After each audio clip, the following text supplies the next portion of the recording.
లూకా సువార్త 8వ అధ్యాయము 15వ వాక్యం చూడన్న.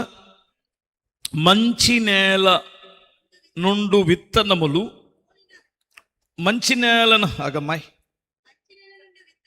మంచి నేల నుండి విత్తనములు పోలిన వారెవరనగా యోగ్యమైన మంచి మనసుతో వాక్యమును విని దానిని అవలంబించుకొని ఓపికతో ఫలించువారు. కొట్టో చప్పట్లు ఒకసారి.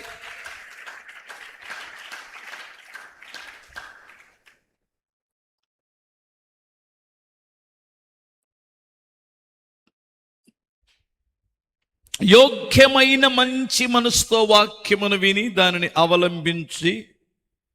అవలంబించుకుంటే ఓపికతో మీరు ఫలిస్తారన్నాడు. ఇక్కడ గమనించండి, చాలా తేలికైన మాటే.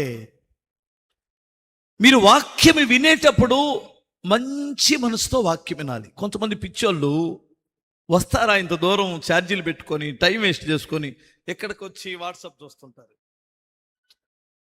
ఇక్కడికి వచ్చి ఎవరో మెసేజ్ పెట్టారో చూస్తుంటారు, ఇక్కడికి వచ్చి సెల్ ఫోన్ ఊడ్చే చెత్త ఒకటి ఉంటుంది, వాట్సాప్లో వచ్చిన అన్ని ఊడ్చుకుంటుంటాడు ఒక్కొక్క ఆయన ఇక్కడికి వచ్చి ట్విట్టర్లో మెసేజ్ పెడుతుంటాడు ఒక్కొక్కరికి. అదే ట్విట్టరో లేదంటే ఏదో ఉంటాయి కదమ్మా, ఇన్స్టాగ్రామా ఏదో ఉంటుంది కదా, అవన్నీ ఇక్కడ చూసుకోవడం. అంటే నీకు మంచి మనసు లేదు, దేవుడు అంటే భయం లేదు. చాలామంది చర్చిలకి వెళ్తున్నారు కానండి వాక్యం సరిగా వినటల్లా.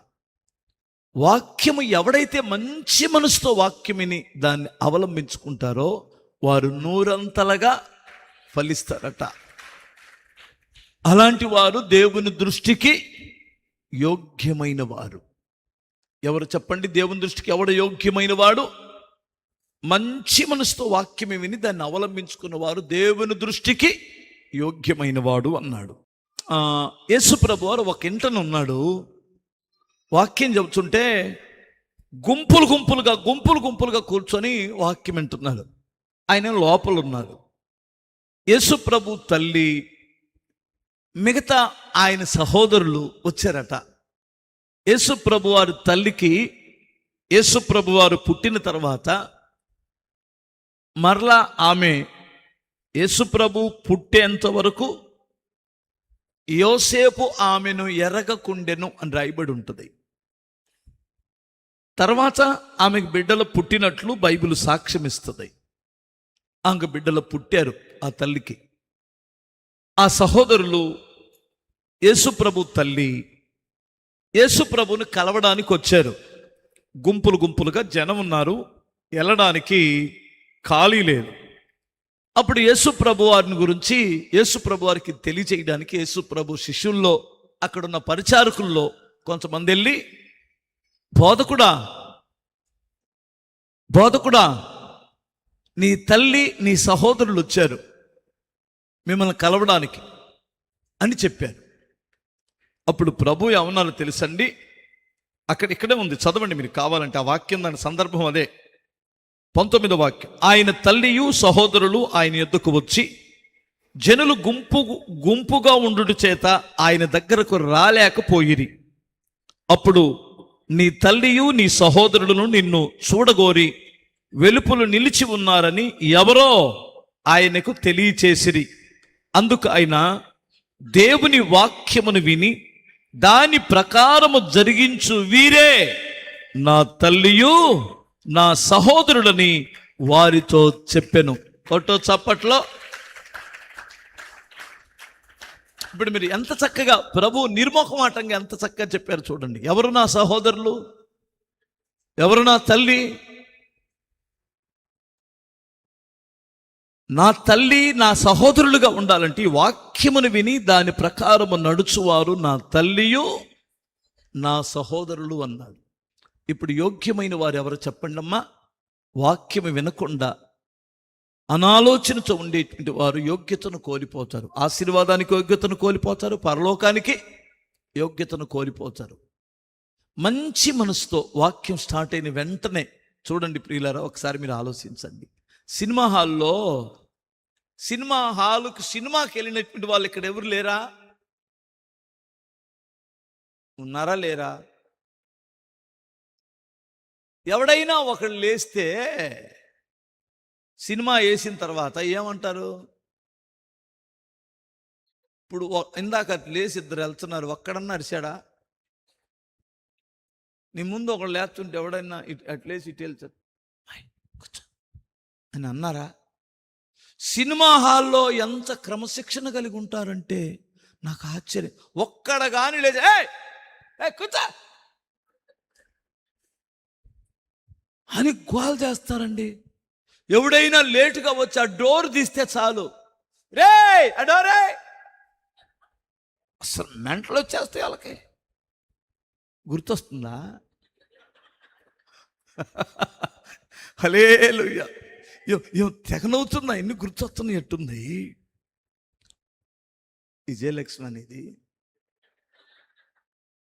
మారావుగా. ఓకే, తిరుగులేదు పో. దగ్గరగా స్తోత్రం చెప్పండి ఒకసారి. మనమే యూటర్న్ తీసుకున్నాం, అందరం వాళ్ళమే కదా.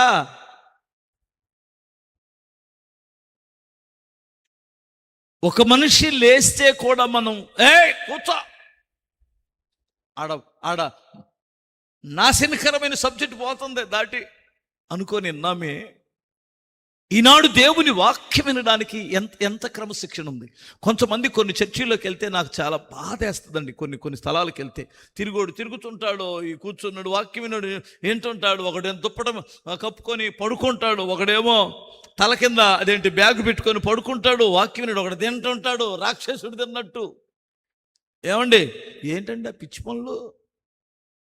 బైబిల్ చెబుతుంది తినడానికి ఒక సమయం ఉంది, నిద్రపోవడానికి ఒక టైం ఉంది, ఒక సమయం ఉంది, ఏడవడానికి సమయం ఉంది, నవ్వడానికి సమయం ఉంది. ప్రతిదానికి ఒక సమయం కలదు. ఇత్తుటకు సమయం, కోయటానికి సమయం, పెరుగుటకు ఏమండి నాటడానికి ప్రతిదానికి ఒక సమయం ఉందన్నాడు. ఏమండి ఇప్పుడు ఇది వాక్యం వినే సమయంలో వాక్యం శ్రద్ధగా ఎవరింటారో వారు దేవుని దృష్టికి యోగ్యులవుతారు. హల్లెలూయా. యేసు నామములో మీరు దేవుని దృష్టికి యోగ్యులై తిరిగెల్లుదురుగాక. ఈ యోగ్యమైన వాడు ప్రభుని ప్రభువా అని పిలిస్తే ఓయ్ అంటాడు దేవుడు.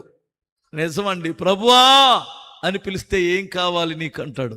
ఆ గుడ్డోడు ఏడ్చాడు కదూ, ఆ గుడ్డోడు ప్రభువా ప్రభువా అని అరిచాడు. అల్లీలు నోరుమోయ్ అన్నారు, ఆడేమో నోరు ముయ్యలా. పోరా, నువ్వు నాకు చెప్పేది ఏంది, యేసు ప్రభు దాటిపోతే నువ్వు బాగు చేస్తావు నన్ను అని అరిస్తే ఆయన ఆగి ఆడి నా యొద్దకు రమ్మనని చెప్పి ఏం కావాలి నాయన నీకు అని అడిగాడు. అన్ని ఆడేమన్నాడు తెలుసండి? ప్రభా గుడ్డోని కాబట్టి పిల్లని ఎవరు ఇవ్వట్లేదు తండ్రి, నాకు గుడ్డిదన్న బొడ్డిదన్న ఒక దాన్ని చూసి పెట్టిన ఆయన అన్నాడా? చెప్పరండి అండి. ఒకసారి మీరు ఆలోచించండి. గుడ్డోని కాబట్టి నాకు గుడ్డి దొరకట్లేదు తండ్రి, నువ్వు చూసి పెట్టిన ఆయన, 10 ఊర్లలో తిరుగుతావు, నీకు ఎక్కడోసారి గుడ్డోళ్ళు దొరుకుతారు కదా, నాకు సంబంధం కుదిరించి తండ్రి అన్నాడా? ప్రభువా నాకు కళ్ళు దయచేయి నాయన, నాకు కనుదృష్టిని దయచేయండి తండ్రి అన్నాడు. ఆ మాట భలే నచ్చింది ప్రభుకి. నీకు చూపు దయచే, నీ విశ్వాసమును బట్టి నీకు స్వస్థత కలుగునుగాక అన్నాడు. కొన్ని ప్రభు దగ్గరికి వచ్చినప్పుడు పిచ్చి పిచ్చి అడగకూడదు. ప్రభు నా దేవా నా తండ్రి నాకు లోన్ ఇప్పించిన ఆయన, ఏసయ్యా లోన్ ఇప్పించిన ఆయన అడగొద్దు, నాకు ఇల్లు ఇప్పించిన ఆయన అడుగు.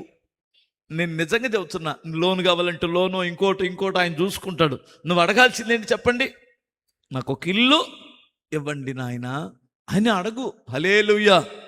మంచి అడగండి ప్రభు దగ్గర, శ్రేష్టమైనటువంటి వాటిని అడగండి, ఖచ్చితంగా మీరు ఫలిస్తారు.